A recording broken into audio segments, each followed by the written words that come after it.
ये है atomic energy पर एक फुल डिटेल वीडियो में आगे बढ़ने से पहले कुछ जरूरी बातें। इस वीडियो में मैं आपको वो सभी जानकारी दूंगा जो मैं अपने शॉर्ट्स वीडियो में कवर नहीं कर पाया। उसके बाद मैं न्यूक्लियर पावर प्लांट की वर्किंग और आपके उससे जुड़े हुए सभी सवालों का जवाब भी दूंगा। तो चलिए बढ़ते हैं आगे। चलो सबसे पहले बात करते हैं न्यूक्लियर फिशन की खोज करने वाले वैज्ञानिक ओटो हान के बारे में। ओटो हान से पहले वैज्ञानिकों की कम्युनिटी में यह माना जाता था कि एटम के टुकड़े नहीं किए जा सकते, पर ओटो हान ने कर दिए। इसीलिए इतिहास में उन्हें इतना ऊंचा दर्जा दिया गया है। केमिस्ट्री में डॉक्टरेट करने के बाद ओटो हान लंदन चले गए। वहां पर वो एक कॉलेज में प्रोफेसर के तौर पे काम करने लगे, जहां उन्हें रेडियो एक्टिविटी में इंटरेस्ट आने लगा और उन्होंने रेडियो एक्टिविटी में स्पेशलाइजेशन करने का डिसाइड कर लिया। फिर वो मॉन्ट्रियल चले गए, जहां उन्होंने रदरफोर्ड के साथ काम किया। रदरफोर्ड को तो आप जानते ही होंगे, फादर ऑफ न्यूक्लियर फिजिक्स। कुछ साल काम करने के बाद वो जर्मनी वापस आ गए, जहां पर उन्हें डिपार्टमेंट ऑफ रेडियो केमिस्ट्री का हेड बना दिया गया। यहाँ पर उनकी मुलाकात लीजा माइटनर से हुई, जो एक थ्योरेटिकल फिजिसिस्ट थी। उन्होंने लगभग 30 साल एक साथ काम किया और वो न्यूक्लियर फिशन की डिस्कवरी करने ही वाले थे। तभी एंट्री हुई एडोल्फ हिटलर की, जिसने पकड़ कर जूइश लोगों को मारना शुरू कर दिया और लीजे माइटनर को अपनी जान बचाने के लिए जर्मनी को छोड़ना पड़ा। इन्हीं सब घटनाओं के बीच हेनरी बेक्यूरेल ने दुनिया को बताया कि uranium 235 radio active emission produce कर रहा है। इन्हीं के नाम पे रेडियो एक्टिविटी की यूनिट बेक्यूरेल रखी गई है। फिर एंट्री होती है रदरफोर्ड की। उन्होंने ये खोज निकाला था कि एटम का सारा मास उसके न्यूक्लियस में इकट्ठा होता है, जिसके चारों तरफ नेगेटिवली चार्ज इलेक्ट्रॉन चक्कर लगाते हैं। उन्होंने ये भी पता लगाया कि न्यूक्लियस के द्वारा दिया जाने वाला रेडिएशन 3 चीजों से मिलकर बना था, जिनमें से 2 पार्टिकल का नाम उन्होंने अल्फा और बीटा रखा और तीसरा था इलेक्ट्रोमैग्नेटिक गामा रेडिएशन। रदरफोर्ड ने गामा रेडिएशन की वैल्यू तो पता लगा ली, लेकिन वो उसकी उत्पत्ति के कारणों का पता नहीं लगा पाए। इसके बाद एंट्री होती है एल्बर्ट आइंस्टाइन की, जिन्होंने E=mc² की इक्वेशन देके कहा कि एनर्जी और मास दोनों एक ही चीज है और वो एक दूसरे में परिवर्तित भी हो सकती हैं। उनकी इक्वेशन के अनुसार अगर लाइट की स्पीड के स्क्वायर को मास के साथ मल्टीप्लाई किया जाए तो वो एटम से निकलने वाली एनर्जी के बराबर होगा। उन्होंने ये भी बताया कि यूरेनियम एटम का थोड़ा सा मास एनर्जी में परिवर्तित हुआ होगा। इन सभी घटनाओं के बीच में ओटो हान ने एक एक्सपेरिमेंट किया। उन्होंने यूरेनियम 235 पर न्यूट्रॉन की बारिश कर दी और सोचा कि इससे उन्हें रेडियम मिल जाएगा। लेकिन यहाँ पर एक कमाल की चीज हुई, उन्हें रेडियम तो नहीं मिला, लेकिन जो मिला वो भी बहुत काम का था।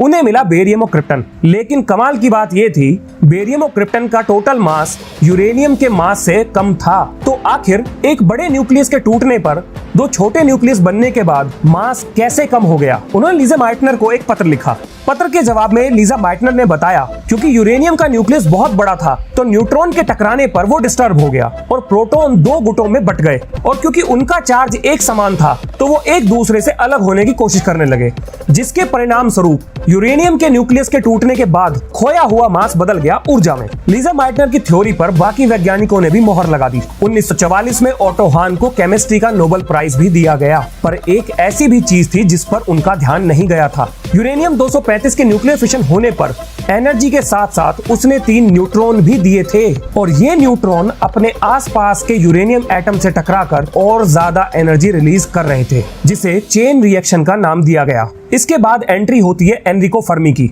ये एक इटालियन फिजिसिस्ट थे।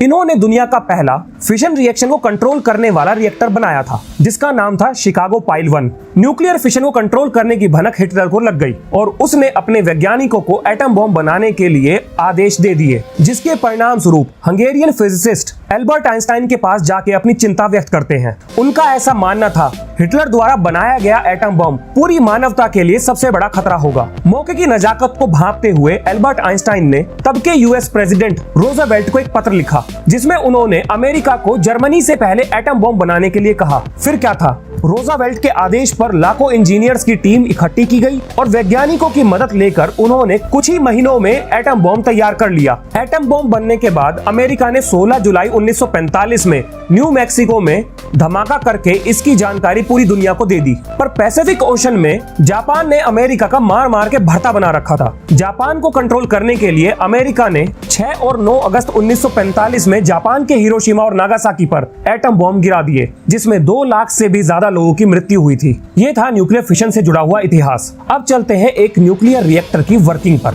इस समय न्यूक्लियर रिएक्टर के अंदर न्यूक्लियर फिशन रिएक्शन हो रही है। न्यूक्लियर रिएक्टर के अंदर होने वाली फिशन रिएक्शन में सिर्फ एक ही न्यूट्रॉन को रिएक्शन कंटिन्यू करने के लिए अलाउ किया जाता है। जब यूरेनियम, बेरियम और क्रिप्टन में टूटता है तो उससे निकलने वाले 3 न्यूट्रॉन में से 2 न्यूट्रॉन को कंट्रोल रोड्स एब्जॉर्ब कर लेती हैं, ताकि रिएक्शन अनकंट्रोल्ड वे में ना हो जाए। अगर ऐसा हुआ तो न्यूक्लियर रिएक्टर ब्लास्ट कर जाएगा। यहाँ से आपको मोटा मोटा रिएक्टर का आइडिया लग जाएगा। देखिए, यहाँ से कूलेंट की एंट्री होगी। ये कूलेंट क्या हो सकता है? ज्यादातर केसेस में D2O को कूलेंट की तरह इस्तेमाल किया जाता है। इसको रिएक्टर शील्ड बोलते हैं। ये शील्ड लेड की बनी हुई है। इस शील्ड का काम है रिएक्टर के अंदर से हार्मफुल रेडिएशन को बाहर निकलने से रोकना। अब आते हैं ग्रेफाइट कोर पर। ये सारा हिस्सा ग्रेफाइट कोर का है। Graphite core as a moderator काम करता है। ग्रेफाइट चेन रिएक्शन में प्रोड्यूस होने वाले न्यूट्रॉन की गति को कंट्रोल करता है, जिससे अल्टीमेटली रिएक्शन की गति कंट्रोल होती है। और यहाँ पर भरा है आपका न्यूक्लियर फ्यूल। और इस रिएक्टर के चारों तरफ 5 फीट कंक्रीट की मोटी दीवार बनाई गई है, जिसे कंक्रीट शील्ड भी कहा जाता है। रिएक्टर फ्यूल के बीच में कंट्रोल रोड्स को डाला गया है। इनका काम है रिएक्शन को कंट्रोल करना।